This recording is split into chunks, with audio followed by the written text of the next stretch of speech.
kan MLA kan thandana hian assembly house in constituency ai o a in ron da kha kan tu le fa te tu nu tu rel tu ni si entinan aizol is true in anron da akha tunge aizol not one in not two in tunge anron da khatiang akha kan state chunga an contribution enge ni ti te hi kan en ngun angai to a MLA nenge ti tur ti te heng hi party rui chil na om lawa kan thir fim hun kan ngak lel em ani ti chuan khatiang angkha ani dan taka chuan an ma ni MLA atepo hi abial pon lama mi ten enge in mu dan yang le in bial lawa mi zong kha en ula hemi teron pek hi di mo Mizoram tan aset chu pelawani ti emo khatiang ngai dan kan nei theina tur po hian kan rilru kan siama kan injir sau angai ani tin zanina hian political party ming kan lamrekin an policy nen kan me bel don lawa policy a hi kan soyanga hei hi party te chuan chutiang chuan ron tian oma enge in ngai dan le ti hi abultan nan kan in zot don ani chumi chungchang chu kan ngai dan kan soi kho manga akal mang kan thlak don ani chu ti chuan zanina hian ti ong tak tak ti lo kan la neem ka khelowa amaro chu kar tla te po kan ti chhozel tura ngai ta ila ama saberin hetiang zong hian han soi ta ila thaume political party pakhat chuan damdoile health center nei sa te ti phui sui ani anga doctor le nurse in dai lo na sut kian tumaniang ti kha an soi ta ni doctor le nurse te in dai lo na sut kian tumaniang aron tia chu enge ilo don son dan ve niang le kan ti photanga nakina kan duang zong chon hun kan la her thowanga he policy he manifesto hi minron zorta a ka vote pha duangem du lawangem pakhat ve thung chuan district tina district hospital hian ICU changtlung tak nei tur mala kaniang atiani ICU changtlung taka nei tur mala kaniang aron ti vele a adang ve thung po hianin hetiang hian anron ti vele ni PHC CIC le urban primary health center te ti changtlungin civil hospital extension angakal pui tura mala kaniang tentia kha enge kan ngai dan niang le kan don son dan tur niang le antlin nuwa khan engtin nge kha sarkar kha iwa zui ta kang le lo tling ta she chu ta ka chunia kan zo kan du achu mi puiten hetiang hi kan zo hi kan right ani khatilaya khan health chungchanga malak an tum dan karon soi photani chu engei ngai dan te sombik ka nei lo riang tuna chuan ti khan intan teng le han report mai te u irin ngai chan chuan huna kal liam zel dona abul kan hong nga kan soya health lampang kha an ron soya khanin enge ni han ngai khak thuak kha chuan a tha thuak maya thil tha takani ma se en tin nge kan implement ang ti kha chu aditelin an nei tura kangaya aditelan nei po kha han tlang zar lo sela en tirnan an party kha sarkar na lo chang lo mai theya thil tha tak po ni theya party dang in sarkar na lo chan point ai implement kha chuan an ni kha chuan lom ple tur om ang an ni i soidan tak thin angin pu convener at ro mei at ro mei ang reng ria khang vel khan ni kan in ril ru ani ve de mo tian kan ti anga kan soi ho don ania dam doi in le health center nei sa te ti phui suya niang ti democracy rama party in jordan tur kal mang ani theyangem chu aya thuk deu chu mi puite hian fiat kan right ka vote tur le tur lo hil tur khop khan kha ngai tu na sen na tla kaniem โจเบลจุนฮอตุกไม่เทบกเชียกับเฮตโลเงี้ยไงดันเลยผู้กันวินากันสวยเวอังเงpolicy ช่างปฐุมอีรอนสวยอัตรังคันมาสเบราชวนกันตียังตีอะอันนั้นสวยสงค่ะซุ่มตลางข่อยเวกันเนี่ยด็อกเตอร์ดาเบลเตปอันนี้นัตกาชวนบัตเจตาอัลลักเบลนัตัวอาอมเตลเราชวนข่อยจังมาคันด็อกเตอร์ทาร์ขดางดเทนี่มีอะไรมายังกันอินไดเราเสียเลยกันซุ่มบัตงาเสียไงตัวคันกันดาเบลังหันตีแต่กันตีจังทุงังหันตีแต่กันตีพุยสุยังตีแต่ค่ะข่อยจังอินตีข้าจอนเราอมมาสเบรนี่อินกระถิ่นลุงอาจวนเราอมมาข้ามีโจข้างไงอีติมอ๋อมีปุ่นกันจอนนั่งไงอันช้างเทตัวไรไงบอกเองจู่อันชานมีกันปาร์ตี้เต็นมินชานสักเทงไงนี่อาจารย์สู้กันเราสอร์คารันนี่ชวนหันตีขันสอร์คาร์ตุกาคันบาเตค่ะกันตลักหัลดวกโดนสีแล้ววะinfrastructure มาโซนนารูเรลซุ่มถกช่วงงาลเทกันในงาลช่วงบกสีแล้ววะกันบัดเจ็ตขวายเลยค่ะตาอปุงรวยโดนบกสีแล้ววะเองตินตักชวนเงยข้างแต่ค่ะด็อกเตอร์แต่ค่ะเองตินเงินลากเบลสุบเทียงเองตินเงยตีผู้สุยนตัว ICU แต่เพจจูอาสุมเสนตำโดนเสียโคลเตเนน district ตินาคันข้างแต่ค่ะบุญตัวคันหน่วยตั้มตักปอยซาเสียนังไงโดนะคอยตรึงเงยเหลากัลังจุงแต่จูกระถิ่นลุงอาโซนเราอมฮาลนี่จุงแต่มินฟิลเฟียกิลเกลเทเวกจูนี่เซลจวนจุงเน้นละมามินฟิลเทตูปาร์ตี้จวนโหวตลักเงยยังตีกระริงอันนี้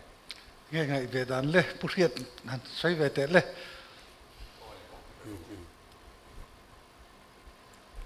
จู่ตะกจู่อัทุโรไม่อดีตเตละค่ะอันไหนสีโลขจวนนี่กันตีน่ะขัดขันเนี่ยมั้งเดี๋ยวผู้ก่อนวินอดีตเข้าไม่ตัวนักการไอ้ทักตาขันขันที่กันตีแรงชวนกันสวยชวน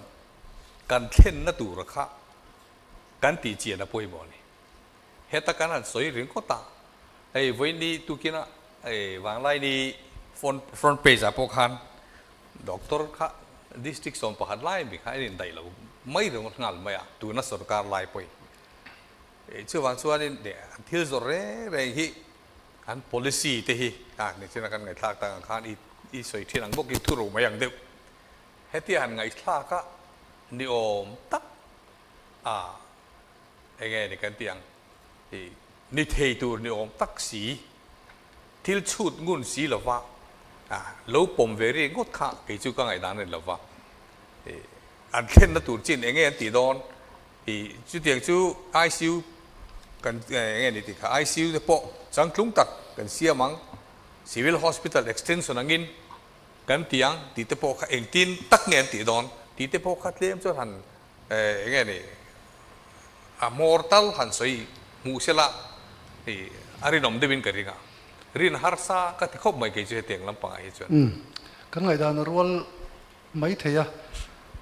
กันสมบิกเตปนิเฮียนอันสวยดวงตินจานี่ละเฮียนไงนี่มิงฮิกาลูเปฮาวลูมายาอันมานี่ introduction เปกไงลูว่ากันไงนัชนะค่ะอันมิงค่ะอันรอนเจียกตัวกันไงวางอันนี้เจียอาหารไม่เทคีลูหลังจัดลูมายากบุลาเฮียนกันติดทะเลไม่ยังไงดร. เจมส์LT ทั้งอาอมาอภิเลเฮียนกับเวลามาอันนี้จุกสวยดร. เอชชัยทันตลวงกันมีสมบิกมีเทียมเต็นนี่ตินตัวนั้นสวยจะเชี่ยค่ะดร. JM วันลเรียตาอันนี้ตินกระดิ่งละมาอะไรทุกลาร์ปัลอะไรอ่ะส่วนอินจิเนียร์วันลรู้แต่ไซโลตินอภิเบราคอร์วาร์ลำปังปาร์เดวฮาโซST ลลเบียกสังอันนี้ที่ชวนเกี่ยวกับรำมวยกันเนี่ยตัวนักการเงินชากังเด็กขันหันสวยเลยละกัน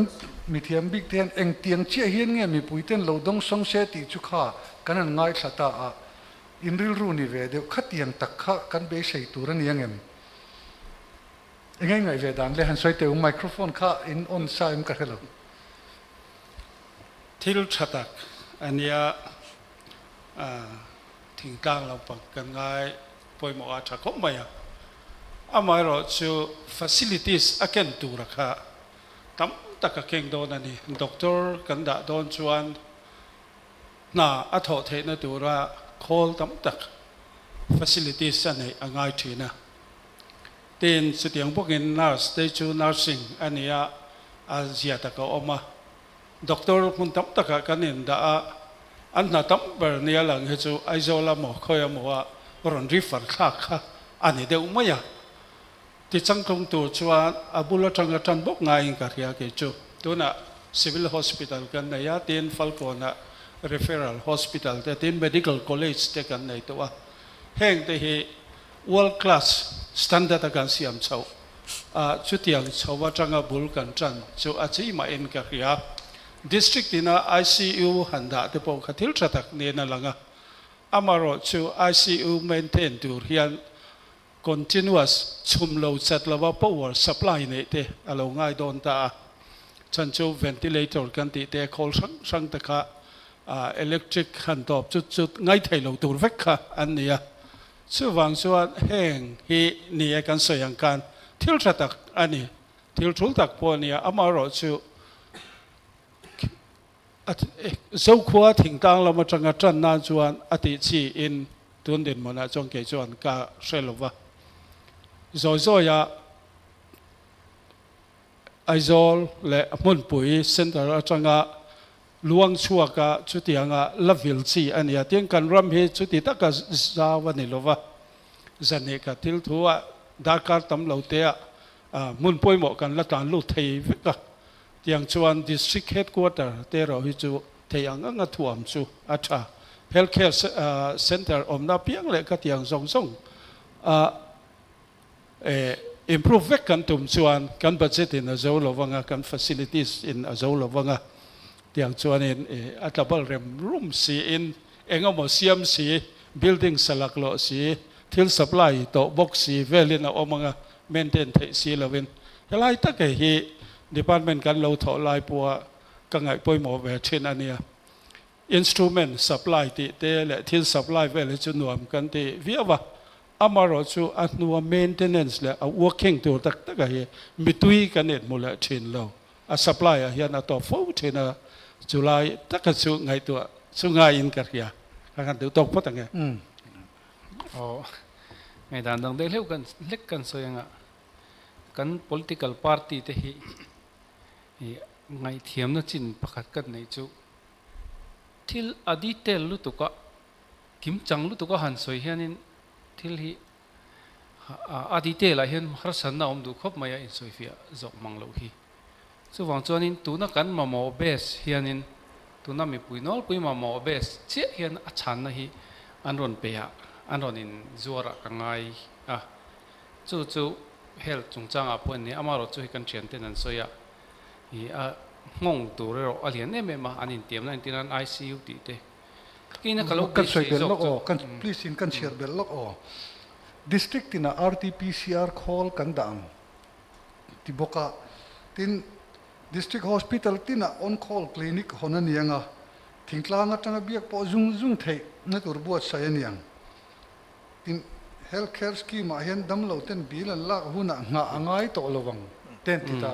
angai thak nuam lom sia kha enge i chu katuna kan mamo mi puina kan boina chia ron chang che in an ron da kangaya amar chu tuna channa hi chu temporary tun chopchil thilani ta i rammangai na that tak tak hi chuanin a policy zong hian ron address tura kan lo ngai a i healthcare a chuanin tirnan aizola chuanin private hospital hi athang duang ta aizol lo pon la thang duang dona sarkar hi private investor te health sector apo wang tau takan luwa him taksiam pui risel net na atana na anron tho theina turte kan sarkar hospital ngai po kan manage le thi lo te po kan laboratory te po private te lo tel ve thina tur platform te siama policy duang tu tur nia kangaya tin chu mai ni lawa ni primary health care kan ti damlo khritlan mamo le nau nei le nau pai chung changa direct kan mamo primary health ke chu thingtlang hen kan mamo dani ala atop don lowa secondary health care omanga tertiary refer ngai ang chite hemi a chain ta hianin sarkarin role play turte sarkari chu tun thleng hi chuanin kan du thu sam lowa kal zel poni sela asam har chowia win karinga chu wang chuanin policy lo om tura ka be sei jok chu i private te lo lu theina dan tu te อันนี้ตานักกงโลหนดานเตขันนี้เสละติน healthcare กันที่ชิมเห็น a facility ว่า provide ลุกเจตไปหมดจู healthcare scheme กันที่ health insurance นี่ตาจู่สรมันรัวสรการินะเอ็นโกลจะโลซุมอันนี้โลฟังอ่ะเละ technical มีที่อันนี้จะโลฟังอ่ะดูทุกสามา laboratory พอเอ็นโกลเทลวะค่ะ private จนลอกตะกินมังเทนี่ข้ามีว่ามังตูเตนะมันน้ำมันนั้นเสียนะค่ะสรการินมีปุยะ reimburse ที่จงอินเสียมตาเสียจน approach ขัดหลักไตละ side by side อาสาพรกตะกินเลลำมาเฮียนี่ฮาร์สันนะฮิจู health ฮิจูนี่กัน address ตัวรักกันลงง่ายจู่กันไงด้านนี้ private ละมาขังกัลตำจกมาเสียทีเดียวเนี่ย privatization นี่กันห้อยอันนี้เราจวนสรการฮิจูกันลิ้นระวังหัวเรียกันด้วยมาดูเราหมกันห้อยเตี้ยลังอ่ะมีเทรนด์กัดชวน drive ตัวนั่นนี่มีเทรนด์กัดชวน health และ education เคร์ฮิจู outsource ชีพเอ็มมันนี่โดนเลยอันที่ข้าลายข้าที่เรียกที่มา economics อัตราที่นั่นเนี่ยว่าที่ความคิดระวังอ่ะสรการฮิจูเจนนั่นตัวเรามันนี่ market ที่ fail นะหุ่นเอามันนี่ market ก็ที่จูdoor to rent ที่นั่นทิ้งกลางกิลขอร์เดียวกัน private hospital ว่าดีนี่ละตู้มันนั้น afford แล้ววะข้าเตียงอ่ะอัน education พอจุดเตียงเจ้าจนจะ private fee จอยเทนั่นตัวราคานี่ทิ้งกลางมีอะไรที่ตักกลมนักหันว่าดีนี่ละตู้มันนั้น afford แล้ววะข้าเตียงเจ้า market fail นะหุ่นอ่ะเจ้าขันสรการจุดเจ้าตัวนี้ตาทิ้งกลางอ่ะหาสเตต primary health level อ่ะจนสรการเจ้าง่ายง่ายที่เจ้าอ่ะอามาจุด refer ง่ายจี laboratory เรียนตักเส้นง่ายจีจนนี่ private เห็นมันเนี่ยเสละสรการเห็นนะ reimbursement จงเห็นนี่healthcare policy healthcare กันที่กัน confuse นะสมามา health insurance policy ฮีกันหอยเที่ยวละ try กันเรียอัดขมีทากันในจวนนี้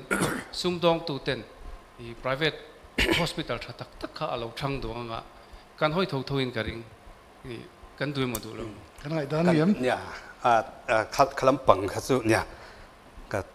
สวยตุ่มจอกก็สวยตุ่มจอกมาจนเนี่ยค่ะอัน manifesto จุดถูกจวนนะถ้าครบมา district ที่น่ะ ICU จุดเตียงก็เตียงกันดัง RT-PCR ติดเตออกมา communication ที่ถ้าเสียจวนนี่ข้างแต่ค่ะเข่งสุ่งไตละ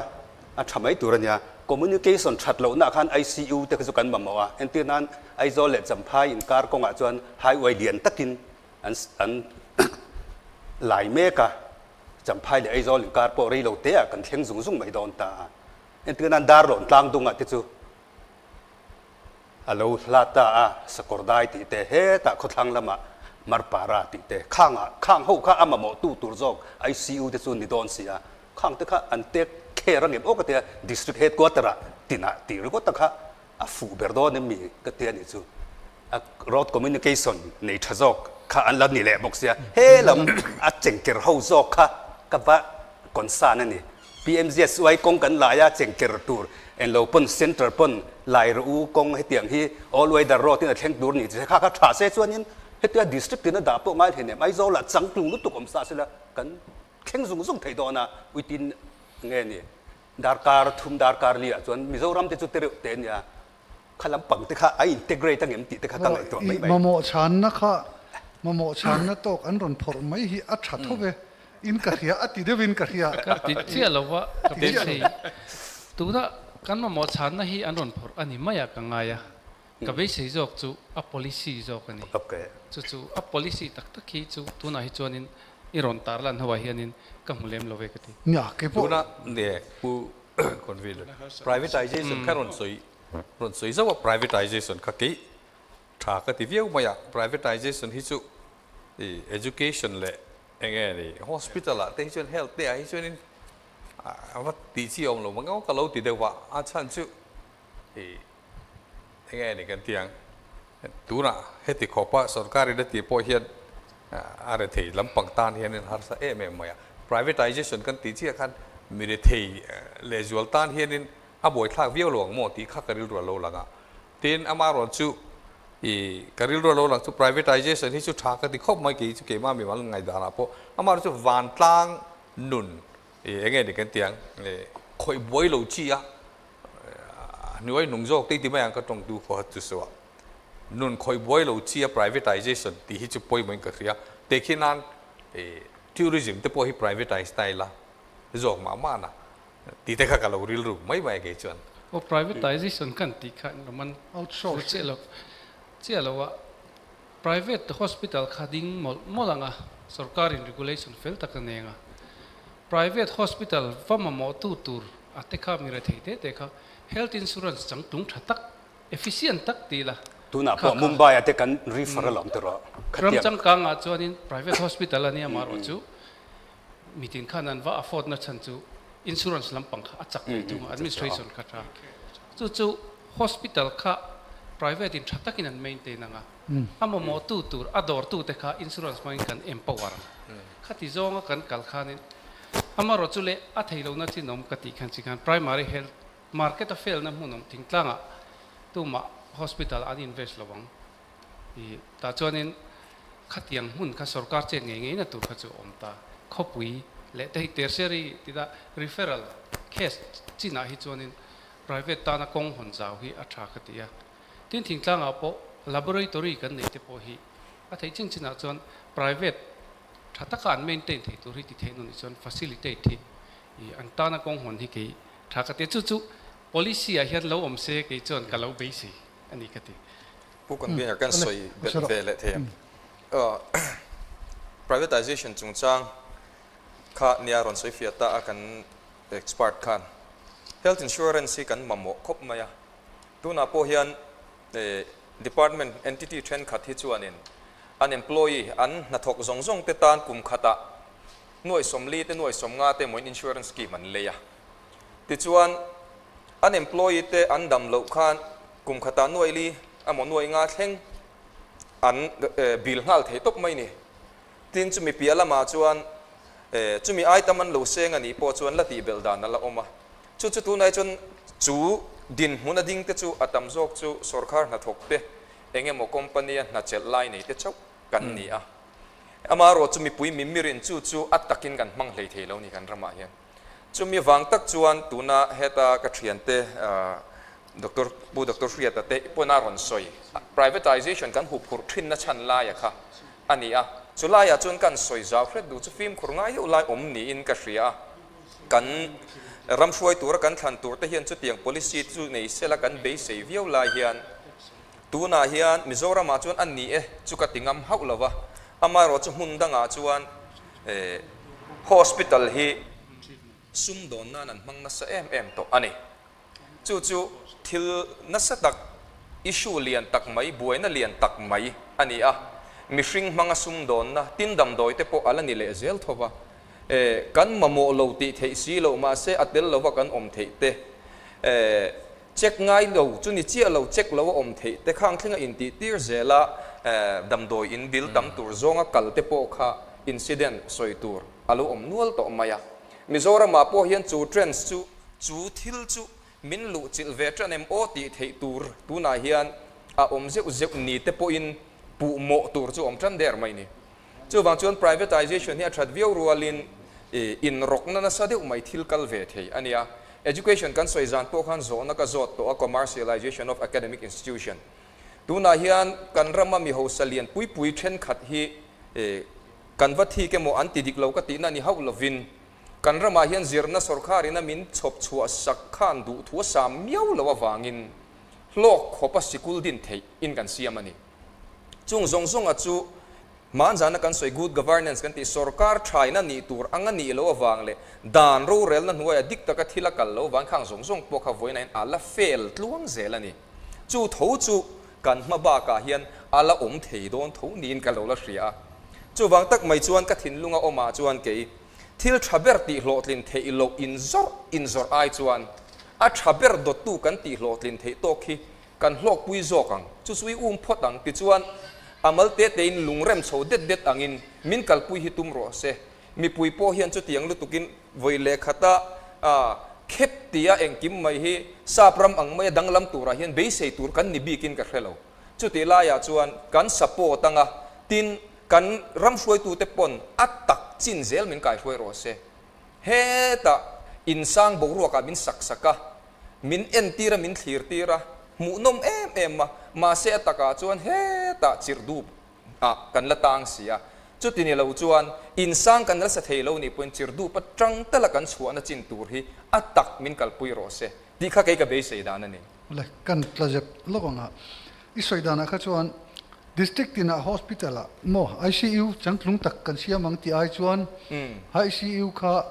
เงี้ยดิครั้งอมไม่เทเอ็นทีร์นันอมง่ายแต่ละ ICU entry level กันเสียมัง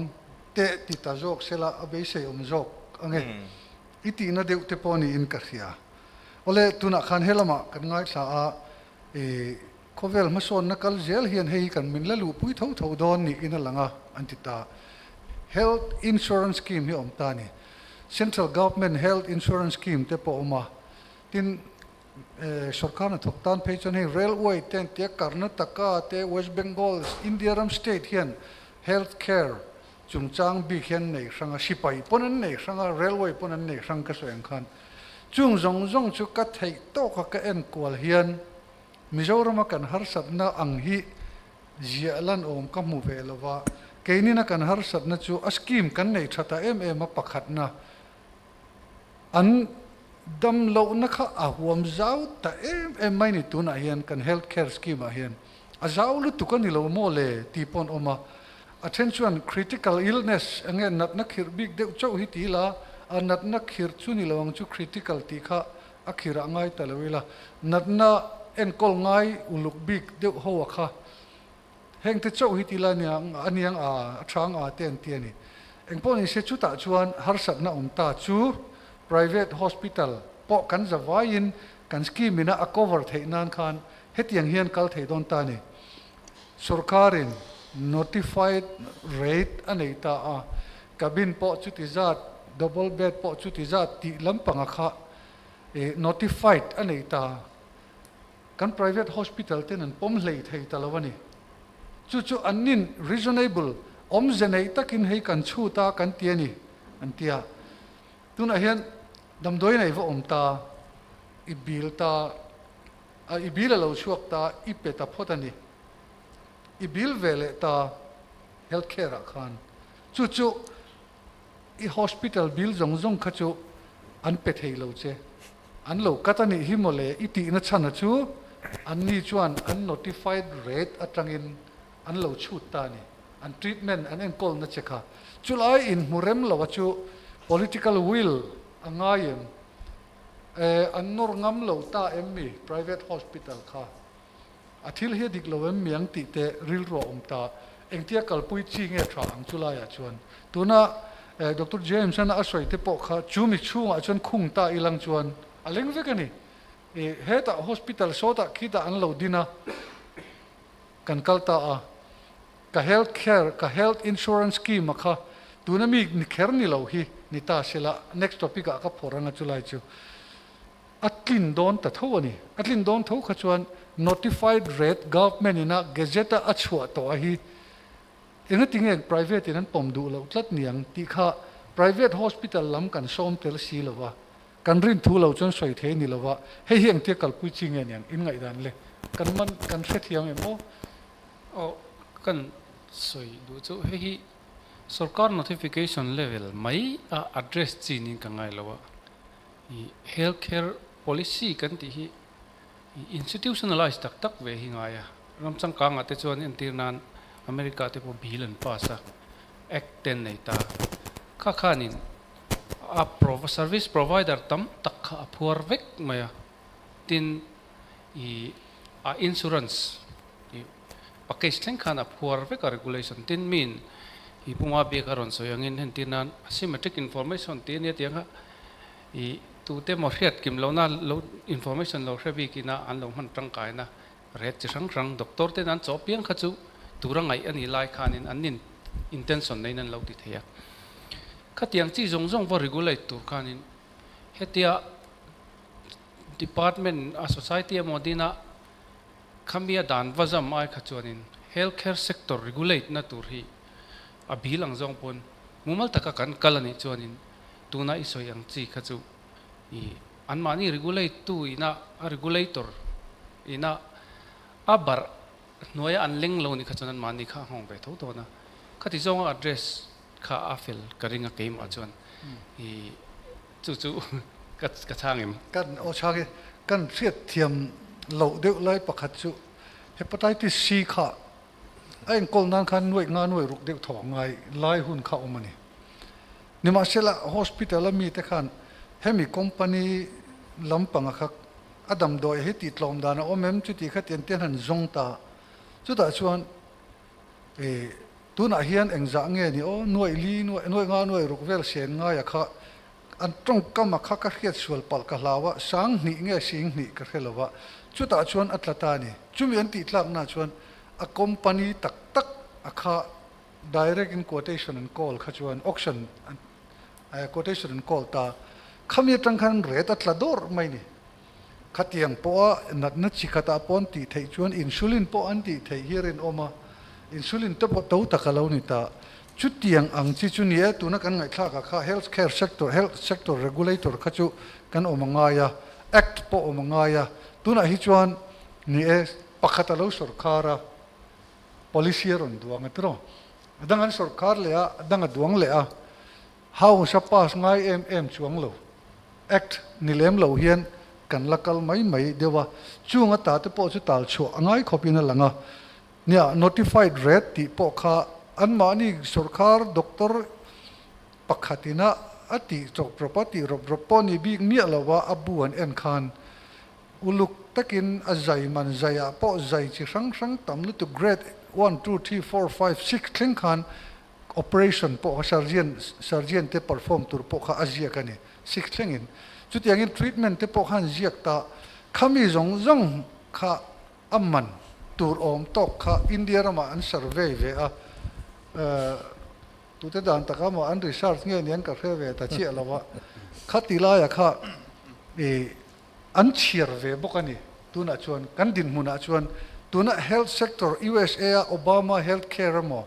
Germany healthcare te chuan USA te chu anaw vele em ani kha an da niam ve thungania chu tiang chuan kan in thlau zut maya ma se voin kan local context a hian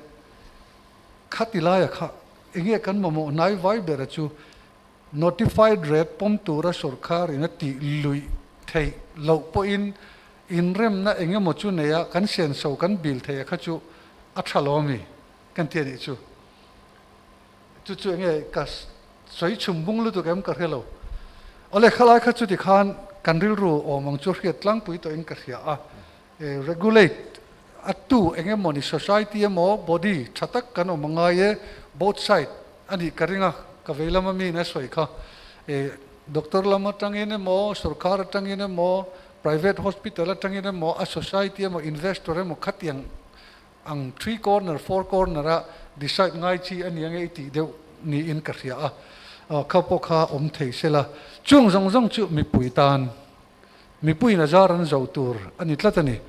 healthcare hi kan soi atul na chan chu ramchang kang developed countries kan ti te po in elna nan lo man ani tlatani purhiat hai kan zot le lok teng dr j m valer hiata in missionary kalna lama khan itlom taka en kol na po an omani iti kha hei dr ramdin thara sai lo khan keini a chuan mi puya chia tex an la sanga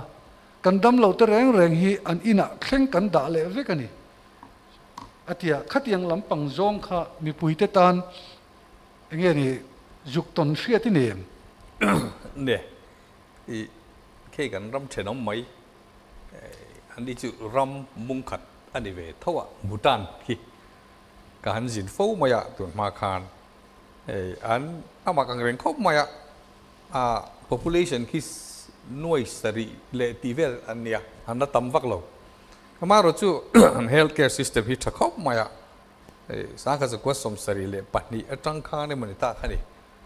a free vek mai ni an nam doi an in kol na kha free vek atu po a citizen kha an free top maya mak hi ka te khop maya ten Thailand ate nat na khir khan deu te kha Thailand ate India te an thon ta kha India mo Thailand mo an el engen kan ti an elo liaison officer kha alo receive veka airport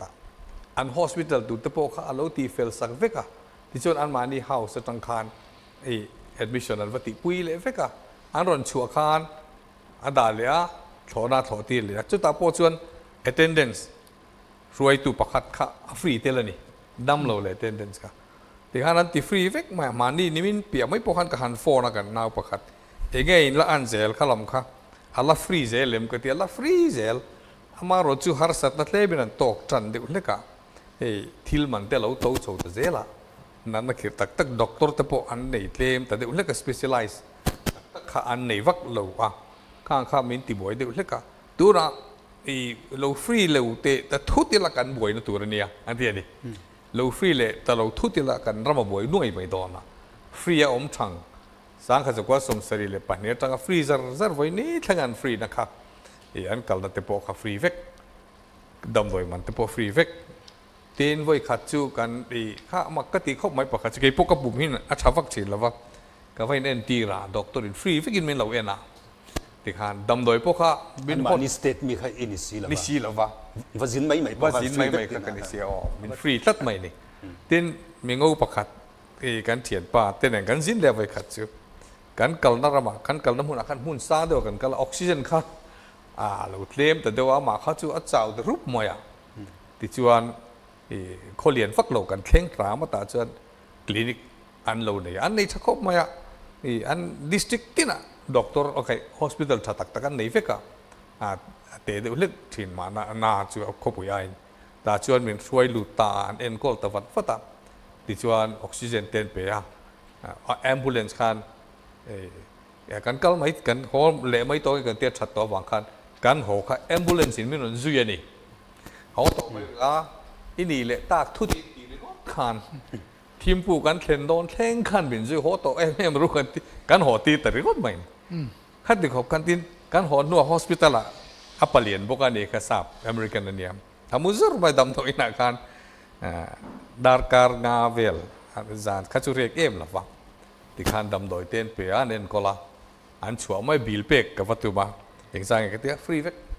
อามาพอฟรีโมที่โอ้ฟรีเวกเขารู้หลอมรู้ตุกกันว่าหลอมเวกันเตี้ยหลอมถูกกันเสกันโหริก็อันนี้ตัวจู่อามาเราจูสเตตนี่แหละว่ารัมบุ้งขัดเวกฟิล์มที่มันนี่มันขันกี่นี่เนี่ยเขาจนเตะกินฮาร์สมัยที่ใช่ดูกันเนมนี่อเพนักขันมีผู้อินเชียนเปียงตัวเชียพวกเขาอันเรทียอินชูรันใช่ไหมเองก็มั่วจองนี่นะจู่อินชูรันจู่องเวลเขาเดียงขนาดรัมมีนนี่นะคะเองนี่ไอเดียนเนี่ยซิติเซนชิพจีร์เชียนคลากันนี่ที่รอจีร์เชียนคลากันนี่นักเสียมไอ้ค่ะเฮลตาอันเราอินเวสเฮลตาอินเวสเฮลตาขันอินเวสอัตโตนัดเสียมันนี่เวล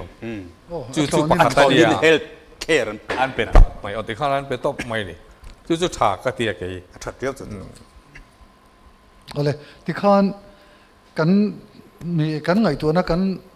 ตีกวลวิร์กวลเวลนั่นชวนข้าเราหนิตาตัวนั้นเฮียนexactly ก็ใช้สวยเทลว่าเจี๊ยก็สวยเทลว่าMars ทราเวลแต่ก็ชวนไวเบลที่สมรุกเวลข้ากันบ้าจู่เช่นขัดสวยดานะชวนพรีเมียมมันติดตาตัวนั้นเสียงสังนี่กันด่าเท่าไหร่ไว้ขัดมั้งเสียงสังขัดมั้ง BPL ตันเราหนิตาเสละอัตเลมลุตุกันนี่ตีเละกันบิลเทเละกันพรีเมียมมาฮีอินทาวเวบกมีตีข้าfinance ลำปังกันจอดเตียงนี่นั่นช่างโดนชินเตะอัตเลมลุตุกเดเวมมีอัตเลมก็ติเลมแล้ววะสรการกันในชั้นขันิเวมายะพรีเมียมข้าจูสรการเองมีผู้อยากขานินอันมานี่ะ accountability อมเวทในตัวขานินอันทเวข้าอันนี้ไม่อะในตัวรอนนี้สรการข้าจูอันนี้ขลายข้าจูเจ็ดเวนัตัวอันนี้กังไงอะทีนบัตเจ็ตเลียนลุตุกมิโซรัมบัตเจ็ตไซส์สังกัดสูตรนี้อันนี้เลมินก็เรียกว่ากันเฮลท์แคร์สกีมตัวนักการมันไล่ให้จวนส่วนจวน administration and efficiency อมเซ่ถ้าตัก administration อมตาเซ่ซุ่มมันเละเป็กชัวเฮียนให้อายะกัลพุงเฟลไฟจอกอมเซ่จวนนี่กี่จูบอยน้อมินก็เรียกเลยที่จวนเเบลดูมีเบลลกเตียงตัวน่ะเฮียนPrime Minister Social Security Schemes ปัทุมลาร์ตักตักมาอินเดียรามากันเนี่ยประธานมันตรีจีวันเจติบีมาโยเจนะ PMJJBY ประธานมันตรีสุรักษาบีมาโยเจนะ Golden Card kan ti ang type khan soilut ta la PMSBY chuan Atal Pension Yojana APY kan tia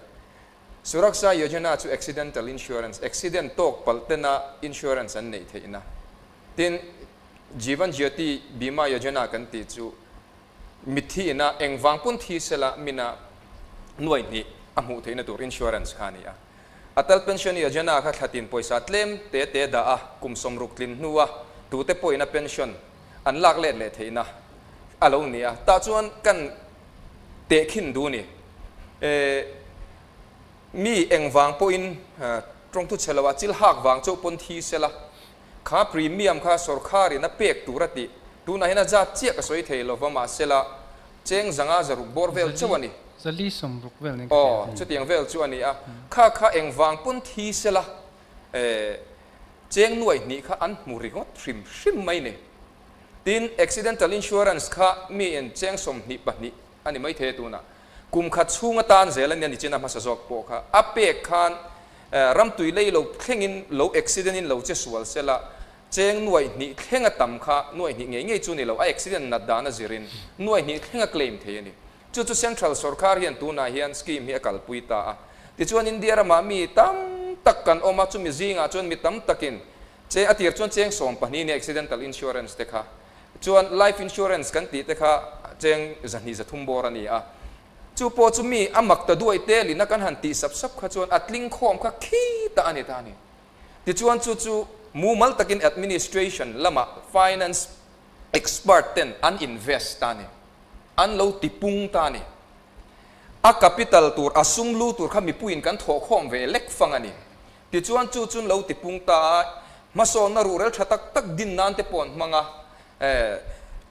insum don ton na thilate an manga atta karamina changkan pha pi lama asum zong pona pe punga ti chuan mi kha kum kha chunga lo thi lo pal chuan a pe thlona ni me ve mai thunga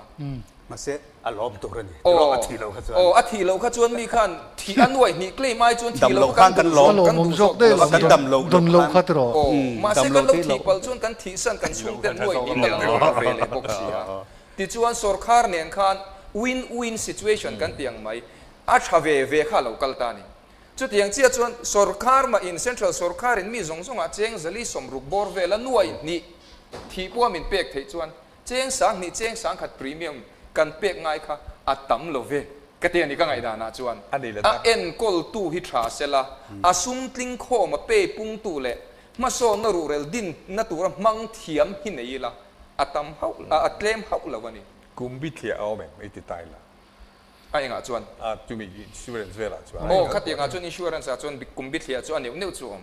somli panga chin som nga chin han tiang chu ani le tuna iron soilu thau don emo katia golden card kan ti akha khami akha a hold kha sang ni som pariat nulama khan nei le the to mangsi lawa tuna ithil soyang chi kha tuna hian voina hian lati theim mi tu te tan nge ti thei ti akha ri ro mani chu tuna mi ka chu bank tina hian bank account nei to phot kha chuan alati thei renga kalmek lai renga ni SMS thon in na thei mai SMS thon pona theya mani bank branch kal pon khang chu ti thei char ani ma se accident palemo thi emo cho ani life insurance angani ta na danga cover lo thumani voina kan thil soila ya kha hemi engeni golden card kan ti anoi ngathleng bil thei lama kha ani ron soilu don mo kan ti chu ron soi tak kha chu life insurance life insurance le accidental insurance chu thil thatak pon yang Mizoram tan tro mi pui mi pir tan thil tha amana tlem khang kha chu bank lama ati thei mela tin chuti rual chuan kan soilai subject a chuan hemi kan healthcare chungchanga hi soita ila ani le inril ru an riat ka chak de uleka pakhat hianin chu chiang sang ni te sang khat ten tho ta sarkar na thok tek eve thunga ro kha chuanin Central Medical Health Attendance Rule 1954 remo kami 1944 atanga local chho jela kha 54 an lo mangta a kami noya khan Mizoram in kan lo mangvele boxia sarkar ina approve reta kha chuan kan civil hospital top mai ani sarkar na thok te kha chu ma se health insurance mo healthcare ta ne mo engma enge contribution a premium pek ve pon nei ve lova sarkar nan tho wangin van nei ni mai lom kan tiang nge equal citizen kan ni si chuan awai khotlang peter nen po khanin enga nge ani na sang khata thoa sang ni a thoa noi ngi thleng chawa bil thei helama athena alimit silo he hi injustice a in ngayem kan ti dai tiang legal zong nge kan tiang sarkar na thok right alom an benefit ani ve mai lom an entitlement ani mai lom kan tiang nge democracy a hian siam rem ngai aniam in ngai danan kan zot teng chewa lai tak hi mi ale khajirman tite pon asoi thenga maro chu sarkar tan hianin ni china ka soyang khanin hi corruption hi le thil du lo hi thil thi om thina sarkar che thian hemi tuna socialist ideology ni maya socialist policy ni mi zong ta na inang tlanga enkol na senso ha policy roman sakaka ka thil ni om tak chu nia I sarkar tan hianin ka mudana la ni fana administration a hianin filfai se chuanin filfai takin kaltlang hui thei se ta chuanin I sarkar na thok ina healthcare kan nei health MR bill theina dan kan nei po hi ennon inang tlang a siam mi zong access a siam po hi ramchang ka nga hianin enila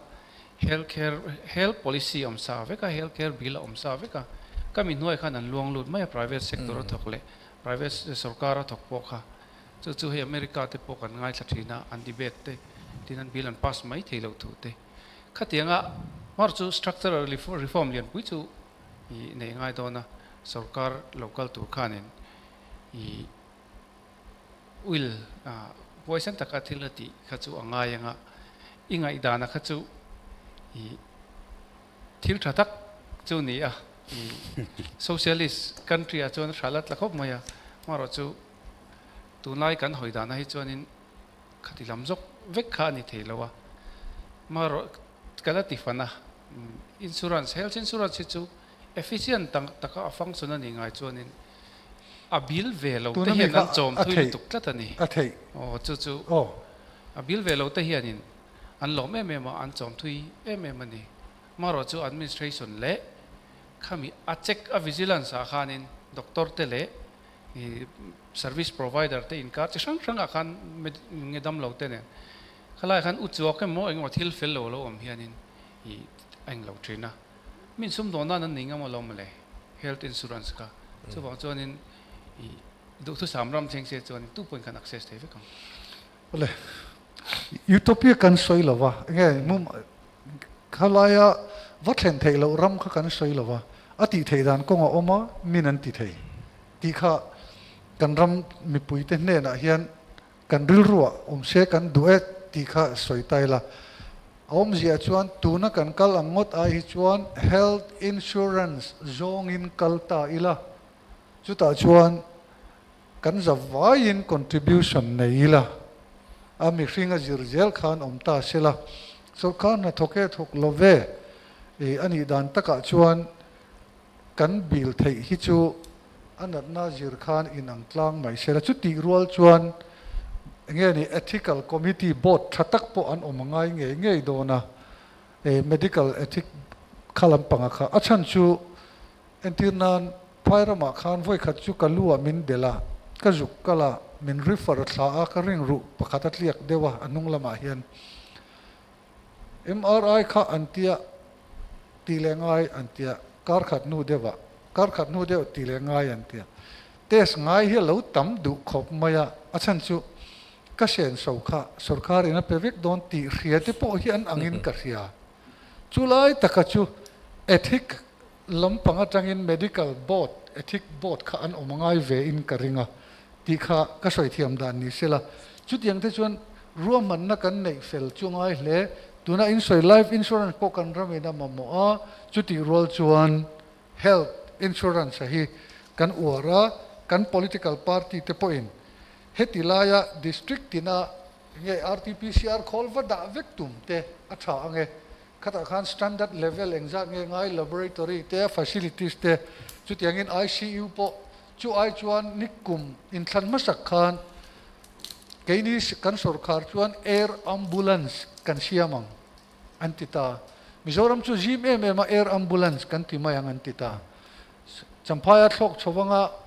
Mizoram a chuan hei fur tak tak thlipui tle thla chuan har mai theya a thei chung he rei om mangi o te chu kalauti puya district headquarter zongin best facility kan timayang nei kan du boxi college honvek kan du kan fa te kan kho kan lu tir le du si lo an tiang deuh kha ani thein ka khia kha ai khan centralize helai lian pui din te po kha Mizoram sarkar hian ati te po kan dinhmun a zir chuan a thamai theya engpo ni se kan policy kan an soi tang khan a sang kan an en tang khan ngai thiam na nei chu kan oma amero chu entirnan thu moi satlia anti lowa han chu chal le dona kan tialom ti thei tur si thu mai ni nei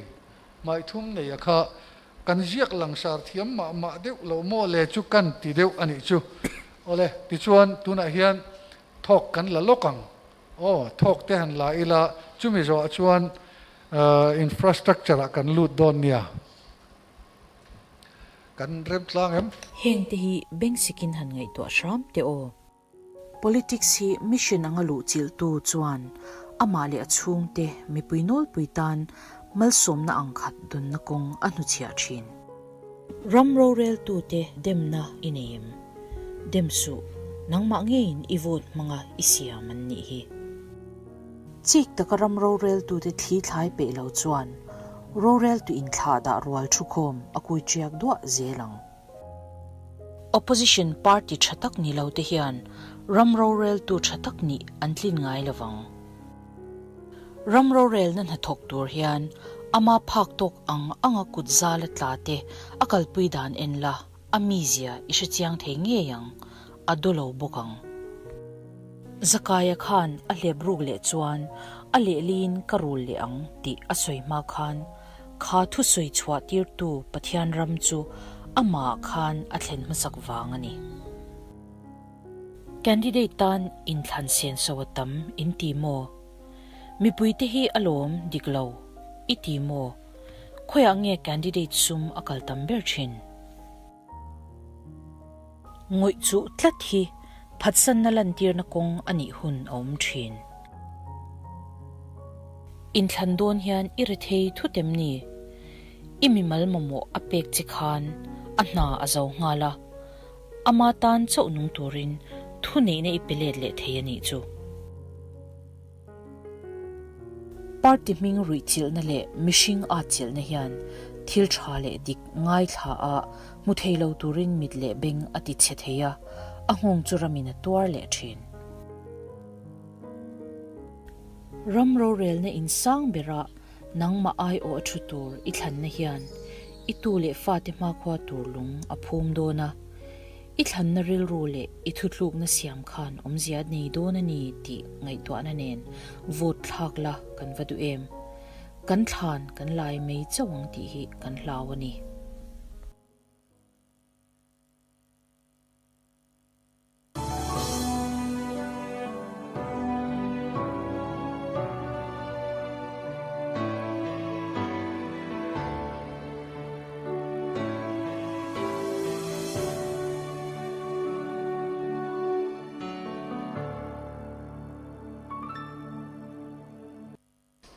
ole kan lo let le ta ti hian tuna chuan infrastructure development lam kan soyanga sanitation ti kha atop kan ti zana ni som ni le pakhata kan tum chuan latum kan thei chuan latum zokilang pathian zara rem chuan zanina chuan anununga tan infrastructure development lam panga kha lutila athange tin kan finance lam thiam kan ti mayanga kang te po khan balance taka infrastructure akal le kallo expenditure budget chunga kalem tin phai lama tanga kan mu te grant kan mu te kan mangtha MTMO lama khachu aman dan lampang kalmang ngai to deuh khanan fi anga kan zot khol mai nga he PMGS wai te kan tia kan soi vek siang don chuang lo wa infrastructure development akan party policy la ya khan central lampang ani jok ma to anga hey power and electricity te po an nei kan ramin party ten policy nei khami chunga khan kan khung thei thowanga nakina thil danga chuan hey PMGSY kan ti te hi kan han mangta silfia ngai lo khopin kan chiang ta hemi chungchang kan man dana te hi saski kan ti te po telin adu du soi turin puro ta kan so manga party policy atangin kha kan lo thlir don nia central policy infrastructure development kan ti ang ti theu an ni tlata kan party te hian kan sarkar me kina kalpui dan te po atul chana soyanga sarkar masale ina akalpui dan po adule at soyanga khatiang kham hin an thlir pui te sele mason na ru re lamani chuผู้ convener กะโลเมเนี่ยke chu han soi ya eng lai khang en he hi an tin nge tia han chan ma ya kha ka thiam dan ve nia soi don chuan soi tur tam khop ma ya then khatina Facebook vela min lo follow tu in om chuan in voina ka thu post te kha in lo mu in ka ringa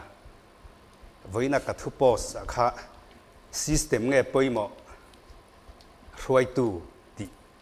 thu pu ya kha nin karon ziak nuala PMGSY hi kum sang ni kuma December ni som ni panga khanin ro pui taka khu honna nei ania khata khanin sang ni pathum chuanin mi hring thingtang khwa in kalpo na kong afura thala kal theina tura thingtlang zong ti mayang lok kan tu chu prime minister government of India in tiang government of India central lamin thingtlang khwa zong motor kong eng tiklai po all weather anti kho om dan thang po tlo thei ringa siam na tura poisa min pek chu po chu a poisa ka 100% mi ron pe ni za in min a free min free kha a thok chakina poisa kha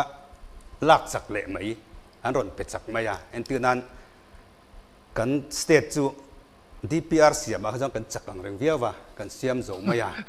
that lo chu thuran ni sela ma se kan ti thakha dan yang India ra ma khan pakhat na kan ni ti te kha an soide khan ka fia khalai tak chu ka chu chiang du tuk lawa chuan implementation a khan kan noita ni a han ti chowa khan ta kan purwat lo ka criteria khwa kha population sin kha de vim kha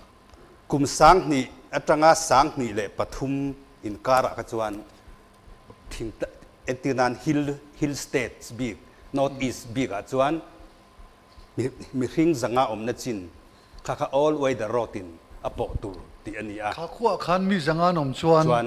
kong kha pek kong all way the road kha pek tur ti ania chuan sang kum sang ni le pasaria chuan mi hring za ni somnga na chin ka chu atlo vek tur ani ngo tho chak le poisa kha ron kal chak maya chuan kan thok chak tabak lawa central kha chuan thok chak turin min du'a contractor po thatak in neyanga contractor thalo chuan in a thok chak thei lawang ti kha khiasania purwat mol de kan lo zot velok che all weather road tia englai pot lo po thei englai pot lo po thei black stop kan ti ang deuh te chuta chuan a zaw zong tur te a zaw zong tur chu thingtang kong ani wangin metar thum om vek ti mayang metar thum chu fit kwa fit som vel chu na chuan number family missing number nge ami hring household ni lovin ni lo mi hring ani kha population ani chu a population na zirin chu za mi ron tuma a thok chaka piang kha kan state ina tho chak chuan poisa ha ron lut nem don ta chu wang chuan thok chak tur chuan contractor chak ngai ta contractor tha kha center khan guidelines thadek mai ania chuan contract package package khat nuai za ai te in siam turani lo ti kha an guidelines sa chuan om ta ke ni chuan nia kha chuan lo zom ve mai han เจ็บทูอมสุโลมีประคัดมิ่งจวนคอนแทรคกันเปะอันนัวอยากคันซับคอนแทรคอังเดียวเงี้ยนี่ อีซีรามีเตเวเวใครเปะอ่ะเตียงเดียวค่ะจวนการหันเซมสมเลยตาอันที่นั้นเวนักกระโปสาพวกกันหาวลงลุงน้อยกงจวนมีประคัดอินคอนแทรคอันหัวมีสำเร็จปังอาทับตัวค่ะเอ็งจามันไงหน่วยจะทุ่มมันข้าหัวมีสำเร็จปังอาข้าอันรอนเซมเลยตามีสำเร็จปังหินถกข้ากันโลเอ็นก้นเลยตา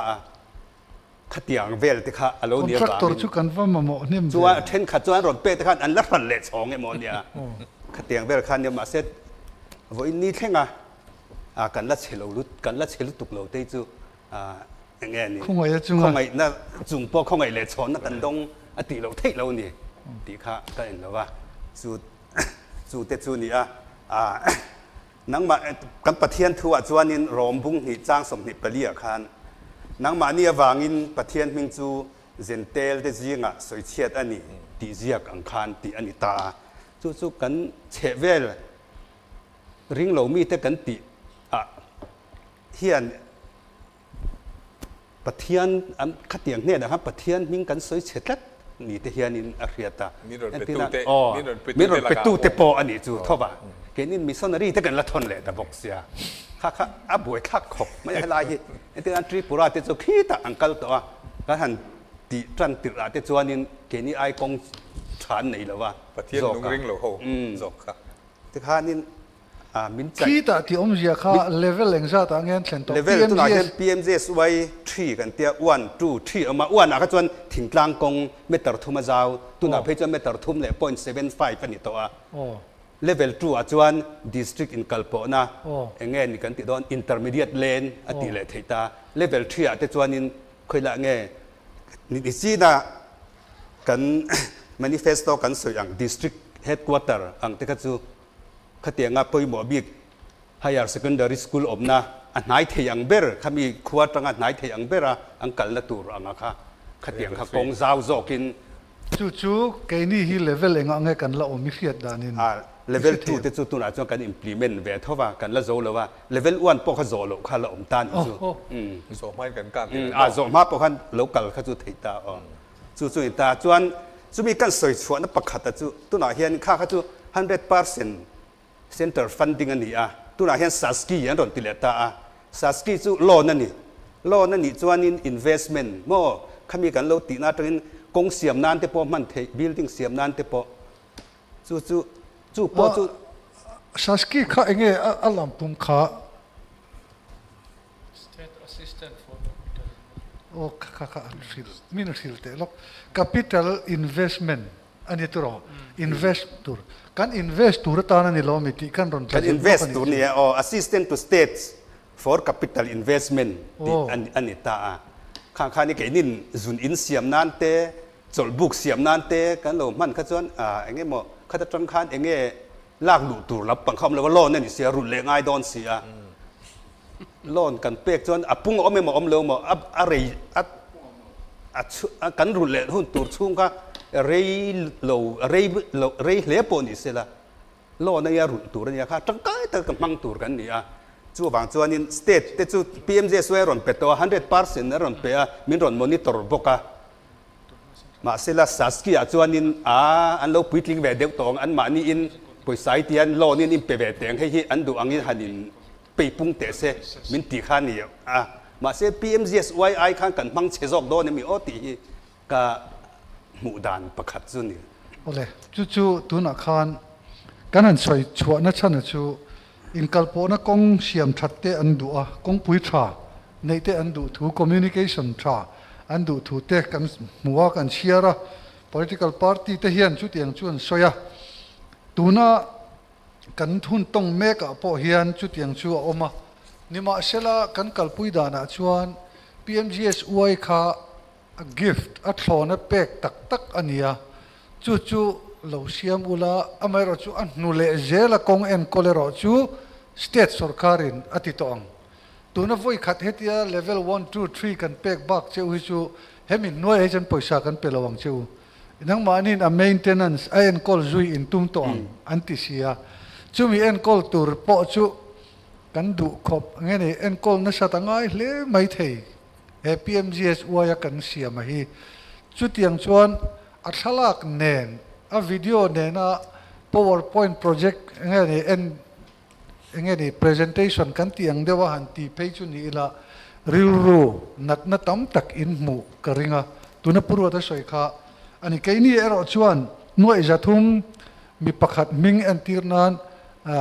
แล้วท่านสร้างอาคารคอนแทรคเราหมดตามาเชกันเสียมดานะชวนมีสมเรียดปังอินอันถกอธิตานี่จูขับว่าท่านสร้างหน่วยอาคารสมเรียดปังอินนั้นเราถกตาหน่วยจัตุมค่ะแค่แต่ด็อกิเมนต์เนี่ยนะก็เวกกันเฟชียังขัดยังขันกันรำกัลพงจุกขาเรานิตากันตียงกันตีฮีกันตีตุ่มดานเนี่ยเฮียนอะไรอินมิลเราเลยตาอติระกันสวยดานะกันลุดเลยตานี่จูนิตาสัสกีโปอปุ่งอมเรามันเนี่ยปาร์ตี้ออฟฟิศกันไงทักมีกันไงทักไปก็จูมันนี่วาลูปอยฉันลุดน่าเราตันยำต่อดอนลุดตัวก็คุมสมงะชวนบ้าเราอังกันยังตีเดียวขันสวยต่อมาอะรูเขียนง่ายเราอังเดียวขบขันสวยจุยไม่เทค่ะมันอินเบสนี่มันชัดตุ่มค่ะสวยตัวมันชัดตุ่มลำค่ะไอ้มาชวนปอยสุ่มหลุดน่าเราตันยำต่อโดนตั้งกุมสมงานะชวนรูปพอหาโดนต่อเราลุดอย่างเงี้ยนี่ฟิล์มถูเดียวนั่นชุนจมเลยอะรู้อย่างเงี้ยนี่สวยพอสวยยูจีเทมายังเตียงเดียวขันกันต่อปะก็ขยิบตีร์นะดิกโลปัทยันดูเราจงตีข้ามีปุ่นกันเรียตั้งไงอินกันเรียตินกันปุกคิดกันรุนเลยโดนตีไล่ข้าหันสวยจมดูกันละอมเอ็มเลยอินฟราสตรักเจอร์กันซ้ำเสียกาเฮียนมิสวกสวลจวนอปูก็อเปเลทินลวะที่เสียก็มันจู่บางจวนสาสกิจจงจ้างกันรอนตัวหิงหันโลกันเนี่ยcapital investment หันตีข้ามมีปุยโนลปุยกันเราเสียเทียมเราปัลตากันหันตีเวข้างล่างนี่ละมาโซนนรูเรลดินนัตัวเลี้ยวตานะซุมปุกเทตีนานี่มาโซนนรูเรลดินนัตีเปียแล้วมา investment จุลุกของในเบสเซียเองเงมัวตานะกันวังมันข้านี่มานี่พวกข้านี่เตคินถูกกระสอยตัวมีอินโลนละแบ่งกระตรังอินวกวุลนัตัวโลนละแรงสีข้าโลนละหัวฟริชเลียฟอนทาร์เล่ใบกันเลยบกะซุมขัดจีเวกกันเนี่ยซุมถกชวกจีอมเราว่าขัดินโลนเราเพจวนติขันโลนข้าอาเซียทิ้งเลยทุกไม่บาจุนี่แรงทำไมจุงเนียนจวนกันนู่เล่ป้าเบรกันไงสอร์คาร์ขันขัดยังขันมินข้อสักปุยตุ้มอติเทียลเฮลายฮิจวนจู่บางจวนข้าวกวุลนัตัวโลนละขัดจวนอาซุมเปปุ่นนัตัวลูกของในตัวระอินหานะจู่ข้าวกข้านี่จู่บางจวนวกเลียงอ่ะชัดตะกินเอ็นโกลังวกชัลเนเละชงจังอินโลนปอรูลบกินอามาอีปอถกสวกบกตัวนี่จุดเตียงตัวตันจุนสาสกีฮีเสียมันนี่คอยมัวเบนรัลไม่ตัวอัตานันนี่ละวันนี้ตีข้ามีปุยเต้นกันเสียแต่จูเลอินกันเสียทินจุมีเปียละมากุมสมกันหัวรุลเลตัวนี่กัปิตาละข้าซุมลูอะข้าเงี้ยยินจุมีหุนาจวนใส่ลุ่มมังนี่โลนฮีอังเกตเวลวะทรีนกันแล้วนี่แหละทุกโดนนี่ทินกันปะเทียนทุกันรอนสวยตากังคานเฮอินเดียรัมคริสเตียนเตสาขเลียนเราเตะเล่มเตะจบกันนี่นะมุนาเฮียนกันปะเทียนจุยอดีกันนี่ตีเตะอัฐวกันสวยเปียละมาเฮียนกันนุนดานะกันตีลันนะตัวเตปอนินกันเสียตาชวนกันเบลเลโลกังเบียลไงสักเอเมเลกันเตะดานเตะเข่งเฮียนจูจวนเกจูงงเฮียนกันเสียมีปุยกันหาฮิจูกันเตะเมมันนี่กันเบียลตัวเอเมเลจูเฟลตักกันนี่ชัดตักกันนี่ตีเงี้ยนี่อติหันตีละดังเราเตะกันซุงไม่นี่เฮ้ยไล่เตะสเต็ปเสียมนะตัวมินรอนเปบาซาร์เซตมินเสียมสักเวทิงเซตมินเสียมสักดีเวลข้ากันนี่ตีเทนะซุนอินจุงเวลจูอันนี้ข้างข้าอัดฮัลโลเวกตีลำจูนี่แล้วว่ามาเซมาโซนัดลิงแล้ววันนี้มีปุยนอีโคโนมิคลีบาร์ซอนนักงะกันซุมเบลอะมงนัตูร์ขบมาโซนนัดลิงโลฟันนี่จู่บางจวนมีปุ่นเอเมเลทราเบลตุทรากันเตะนับโอฮิอินทักเข่งหุ่นเวตัวกันซอนนัตูร์ตันเริ่มจางเลทราโจกเงี้ยมินเป็กเงี้ยมินเสียมสักตีกันไงตัวแต่ละหุ่นเวตัวอินกับเรียจุไลตักจุสาสกีเตปโอฮิตัวเตปโอรอนสอร์คาร์เซล่าเริ่มจางมังอิน example ประคัตเจียหาตะกาชีปะผ phura lowa tanga an thlai thar te hral tura bazar kalpui thin te lingro thatak mai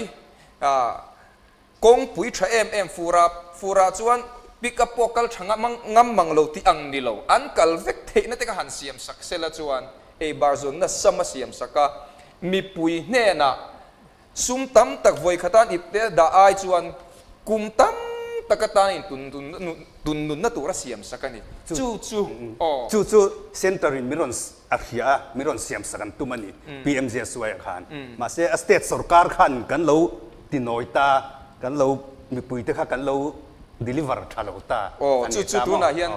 second chance kan nei ti that le thena chance kan nei saski mang te hian RDN the three rappers lar wak te pon mana kan nok ban lai bai rabi power plan te ka tun thlagin ala nia ti vel te pon rap zut to thin kha khang te kan mamo ta ni lo mo kan tian ni a lo thin na saski kan sei bel lo ka i saski hi ski ma hin lo ti chan tak ki eng lo COVID-19 na kan economy tlan hiam lu tuk kha centralina capital expenditure ti vak aron ti sang ta vakan atira khan maro chu kha du ain a trickle down lo mi economy khanin ya kal chak tok lo wa chu wang chuanin a scheme hi ron din a special assistant to state for capital investment ti ani a chu hun rei tak kaltur ani lo wa kuminak tan khanin union budget khan vai bel chenoi khat singthum borvel kha I da ania kha state zong ten I finance commission song pangana rotna formula angin insem turani Mizoram chan hi vai bel se za thum som ko pokomo chau borvel za thum som li chau zali chau borvel ani dona a local level ang ti regular scheme mani lem lowa I tun main mana America ram chang kang howa I financial crisis oma sang ka zakwa 1930s samthum chawela khan khalaya khanin khatan model kha economy khatla chewak me support nan khan sarkar ei economy so chon kan kinsa jem kinsa te ngai danin fiscal investment antia sarkar khanin infrastructure ate suma mangwaka khami nuwa kum menga mochina economy ron thole kha chakta em khatiang deuh le khanin state tin tena I rothil din na si alo thona sumleng wak ti pun nilawa I rothil din nani boxia sumleng wak ti pun nani boxia I khatia ti khan kan economic thole ka ati chak don ni hriat na ma aro robust ti ania chumita na chumi ngai to na tanga centralina ti ania kumin ba khi am to kher lo mai theya regular ani lem lowin ka sia ma tu khan work component pakhat kha tu core ain te tur ni lo ti om lo mo ka wa chiang che local pung mumal tak guidelines aron sia ma maro chu tun hi voi thum na ni ka riat chwa lo chuanin I anjalen ang reng khop mai kan jalen ang reng khop mai I englo hemi untight ang deu ani tun ma plan kal changa 5 year plan hun la central kan zu puk ang khachuni che lawa kan jalen ang renga amaro chu hetia themnem taka man hi chu I nakina hianin kan lain chir mai theya omje nei thanma I tangkaya man thiam hi chu sarkar mi pui sarkar ti ong tak chu ania I ati theya ti wanga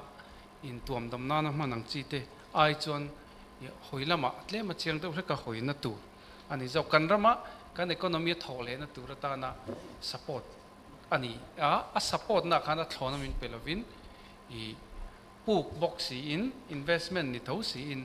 capital masona rural din na turata na minon pe kani ka kan soi campaign fana han man mai ti chu ni lo ni ma lo mo me ti khan akti dan kal mang zo ka lut to mayang ti dan chi sang om ta hi tho dan chi sang kha eng poni se poisa kan ne ya project kan siama infrastructure development tan ma mo sang kan nei ta ni henga hian kan ramina anti dana hian party chen khat ngai dan po hi ain anglo theim ka khelowa pakhat chuan he ti hian ron ti ta contract na tho dan thajok antia thajok tinen wa ngal maya build operation and transfer BOT in kan tianga engineering procurement and construction EPC ti kan mang bokanga public private partnership mo tin tam takhi kan tiang antitani chu kan ram hian thil ti theyan yangem chu BOT kan ti te kha enge omzia mi puin kan khedon lo ta kan tlana pianga tax kan pek tura loin vest le tur contractor khan kan siamanga kan neyang tiang deu tai te po hi ta hian thil om mai theya puro ta bok hi som tai la hi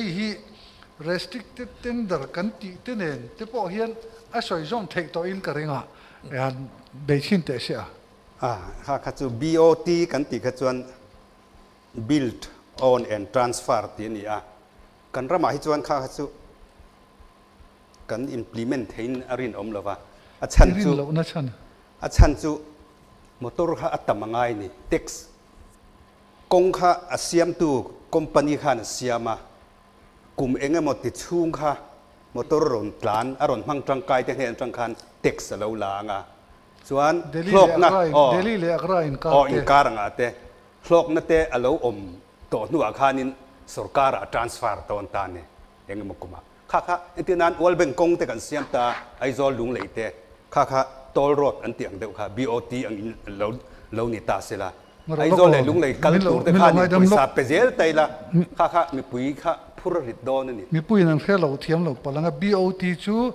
contractor kuta an peto panga ama poisa in a siamang ang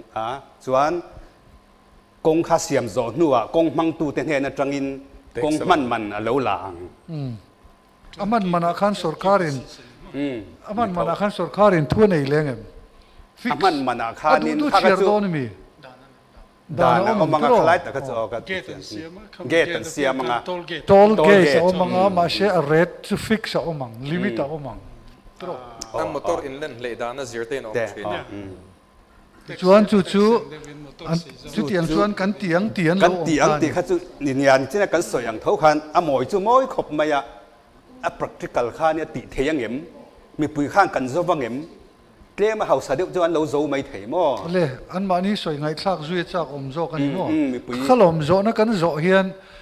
an mani corner be tum dewa te hen min ngai lek thina an soi fia hian alo thei dan kong om khajan kan har huai don ani chu zo ka chu heng thil kan study na hi kan zir na hi ani ta ani le engineering procurement and construction ti khatiang ang tai pakha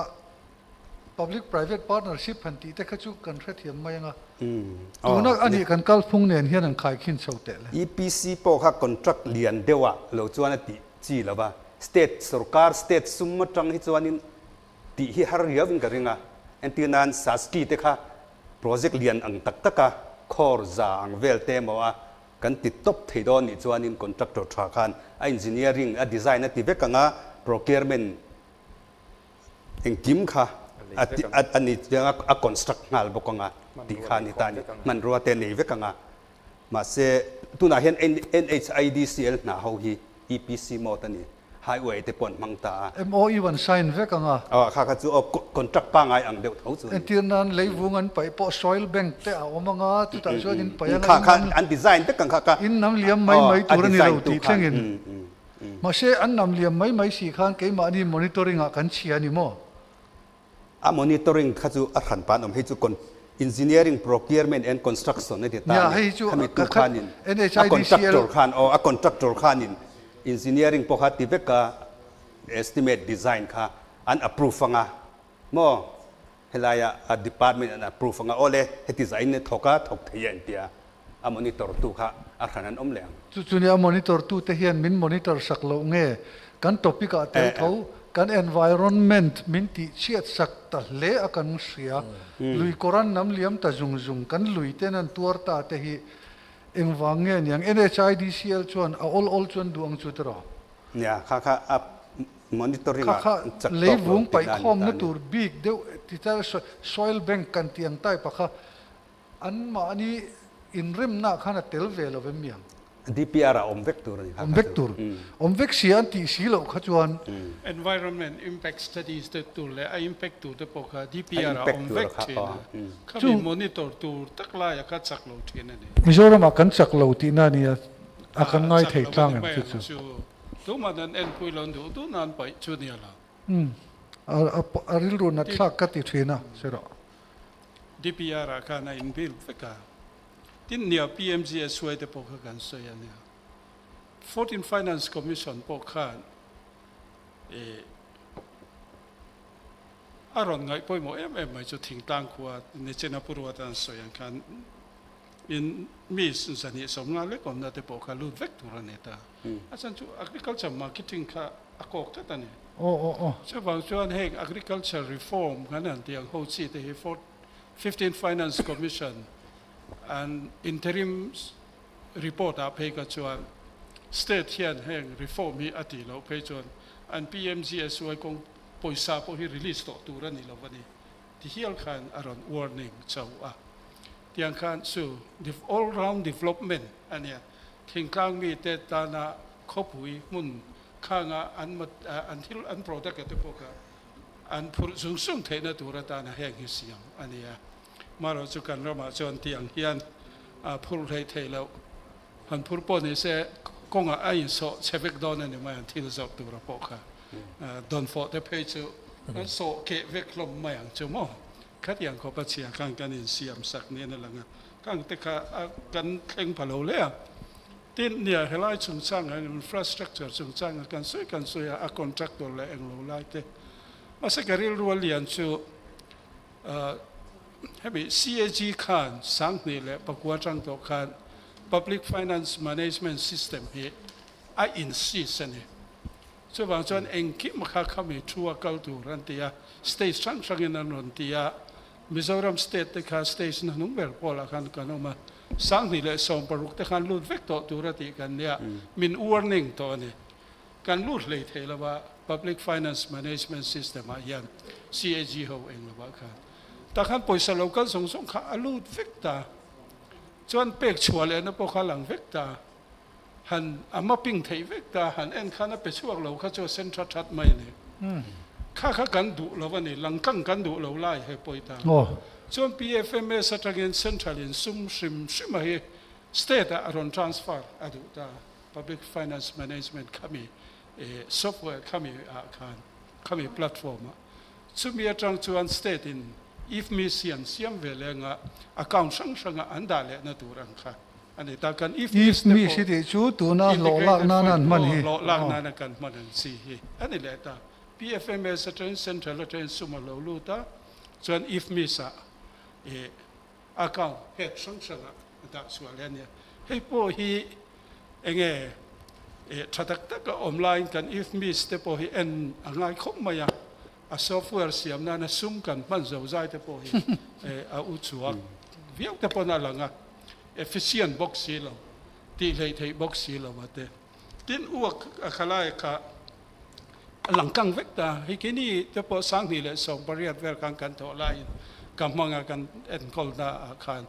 a ol sam em ne poisa lo thel wal khan ke ma nin kan han ti ta kan account kan han ena ti chuan alu na tur het le eng lo ba khan kan transfer ma ya chuan kan tia a budget kami account het a kan da zunga kan pek chuan na tura tiang chuan print advice kan approve print advice kan ti la chuan aron print chuak bank kan han pe a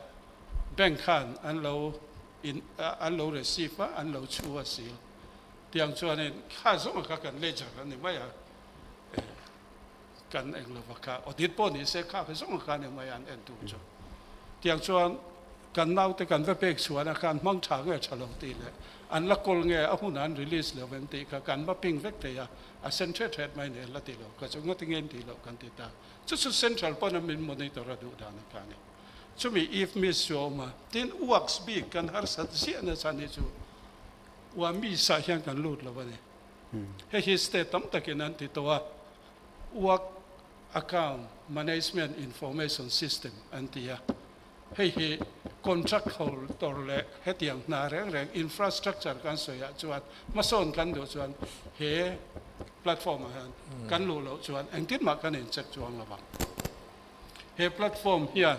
tunge contractor engtik amount nge engtika nge zo tur khang zong song khan ya tin a zo huna ati tur leng lo chuan ni saving tam taka anei chau vele ni tin revised estimate ti taka arem lauta tiang wami sa ti chuan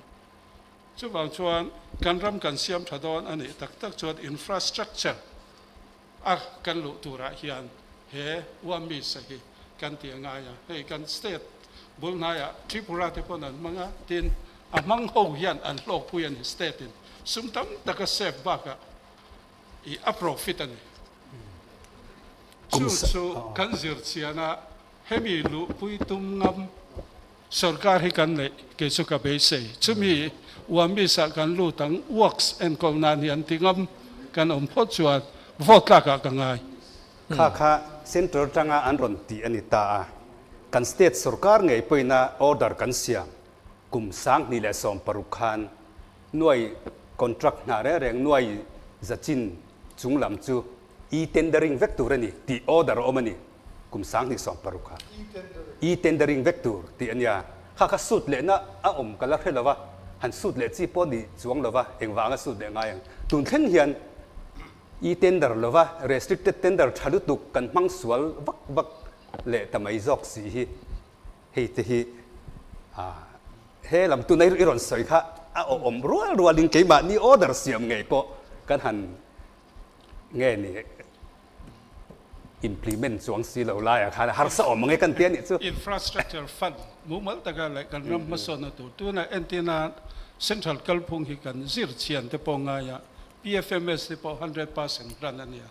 an kal zelanga na kin loka 75% central ania nga 25% state an raise zelanga na kin a chon 50 a chau do na ni scheme tam ta ki chu ti chuan akal mek vek ani tuna min pek dan po 90-10 ani PMJ suai po hi tunda hian 90-10 ani an ron introduce don khan 50 ron ti tum zok khan ne mo 100 atangin 90 atla te ro chu mi zia chungro o kan ngai thak dan en chen lo theya atira cheng zamin pe ro cheng za adota cheng som tum ve ro cheng som kwa kan tu mangan tia adota chuan atlem thota somnga ai tum sem da ala ni thuayang avai in tum to ro le an tianga min kal san to don ani somnga he chu kal reng karinga Indian Union ka nom chung chuan achan chu central ain rol ve du ta poisa ron tho anei lo chon state a control don lo ba kala federalism lu tuk la ya ka andu big lo state lian hian andu vak lo ba dik tak chuan central sector a central scheme 50% central in a ron tum po hian du lo ba ni asan chu ron soi the nan nei lo ta kan tho ve ke ma nin ti vekilan du zo an ma ni state in ti ve kan du ta kanin ang lo kanin advance le dan ani ta so wang chen India ma chen lo ma ra chu za so ring tu zok kha kan tum te lo la ya te kal sel chuan Kini tam theng ber kan kan tu zo da infrastructure development na ta na kan sum grant ata hi dikta ka kal tu le na a tho the na tu chuan he work account management information system a hian kan lu nge angai chu chuan a control ve ka poisa release te le ka tender kan ti te le englo zong tuna contractor pakhat minga musia heta subcontractor somria chuang oma te ka a thei lo sim so wang chuan an khang zong sek nan ka ngoro tuna po thei chuang lo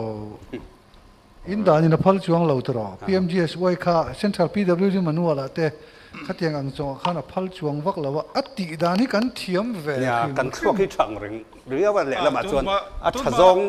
in mang tai la tuna a chezong kan man ni a thazong in kal tai la tuna state kan phak lo kan ti te kan le pel fatin ka ringa mo tuna chon financial year kan mars ni somthum pakat khan poisa kha manzo vek turani ta amara chu banking ka core banking ala ni lo ba chu wang chuan April ni som vela po khan bank khan mars tho som thup kan mi kan la ro klap thai ni ma se core banking an local ta ka chuan a lut lo ka chu lut thai to lo ama computer clock khan a register vek to a lap slow thai to lo ba ni mo khatiang che kan system a lut to chuan a in chu ni ke deposit te kan lat mu chuak le ta state dang hian an nei mang lo ni obe mo D3 te kan tia khang te kha include ngai na lo kan kha chu system Dr. James Ryan na chu ya oh system cha kan lua kan tum pot chuan nam tlem te kan nia kan ti the wa mi sa te PFMS te if miss kan ti song song te le direct benefit transfer kan ti song song te scholarship thangin ani vekhi a cha jok sia chumo tu pon direct in an dong vek to a tin in chui ru pangai to lova in ru pangai lova adong tuina man sual zok ka heta beneficiary da mi siu zok ka aboi thak lai zok kan to system adika hetia electronic manga culture ma se he kan soi ni chu kan party pakhat manifesto hian contract na pek na konga te du sak bik le thau thak bik nei lovin dan ang takin kan kalang dan ang takin kan alok dan lo angin an lo kal thin tin ani om takania dan ang takin kan kalang te dan anga kha be check tu chua software kha ngai nia om to ya kha thiam zu te chu hi po hi dan om ma sa ni nia som thum pakhat dan ang kan kalang la ti kha chu chil per te pau om mai lo ni dan te kha chu om sa kan ati thei to siam bel don nge hi kam pai don hi mi dan ni kan siam bel don ni mi dan ni kam pai don ti om dan ang kan kalang la ti chup mai kha chu ma ba ko lo ang reng riang ka manifesto te kha hi thiam ma tuna khan hey janin rei lo de lek katuma ti top da non nai chho te po kan du dewa ma se kami finance in soi tel zau la ya khanin jim sa hen soi du nei karing ani kan som te an infrastructure chung changa hianin ngai dan ka lo nei chu ale lamzong deuh hlek hian kan lo clear thina purwa ta khanin system ti kharan soya infrastructure din hi atang akan din hi chu ol sam khop maya poisa oma grant kan hua enge mo kan ti chuan project te kan tia sarkar po hian kan mu thei chuan kan loma contract te kan du sak te kan pe theya amaro chu kan din ate hi atang kai em ti lai takha sok hi apoimo ka so tia mi example chu polytechnic building hi district na kan nei ne ma se kan la ran lo a building ka at de to tin kong te po hi ni kong veka te po thawa ani dan turang taka en kol tur chuanin function tir tur chuanin kan revenue expenditure tanga kan manangaya kan sarkar na thok le rel bol na sen chawa hi aboma to sia chu wang chuanin kan in maintain le thei ta lowa chu wang chuanin heta hianin infrastructure development kan ti rol che hianin institutional infrastructure tila mu thei infrastructure ni lo mu thei tikal tu tur institutional reform hi ke karir rualo oma entinan PWD hianin contractor than a procurement te monitoring te atia maintenance te PWD hi the government department anita a budget te hi lapse thei ve kania financial year ma se an nai estimate te tender te government procurement rule ina a phor vek ni som ni chu ti za tal tar notice tu ni ti engkimina phorania chu wangchon an procurement te an na tho dan tur jong so kha hundu te poni ve theya ta chonin khami financial year topina ati boi velem lo dedicated vehicle te hi din te hi thalo mo ti karil ro oma central chon he NHID CL te po hi adina atangkai khop maya chu abik takin kan kong en kol chung changa hian apoi mozoling ka sia budget data se budget kan man thei tak meu kan man thei meu expenditure sanction te engkim hey budget kan tanga kan mangang ti mai hi a ol sam ngai to hianin man me hi hale mare me mani bilanga engkim thil khanga ya nia ache tak thei hi chu kuma top ruaya November October chaute lo nia khada khan procurement rule in a low poor le sia ta chuanin a maintain tu turan han tian an thlanga financial year lo top nai roi maya hetiang hen smooth taka maintenance kal theina tur hianin helaya kan infrastructure maintenance tan liao po hian ni ta sela reform de reform kati fo janin chu siam dang lam nga hiomani katia kan government department chu accounting Asia tangte accounting rules ina aphor ve kan nia khami pona company mo government ina share tambera en kol na company mo incorporate emo ta jok sela a thangem ti hi ke ma ka ngai tu thina nia chulaya chu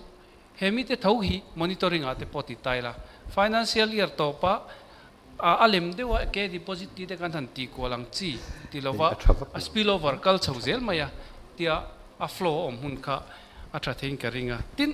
ichin khanin contract in shal chong ti kha midang dang in thok ti kha soya kha han comment te lok ka dua min han som ta ka chonin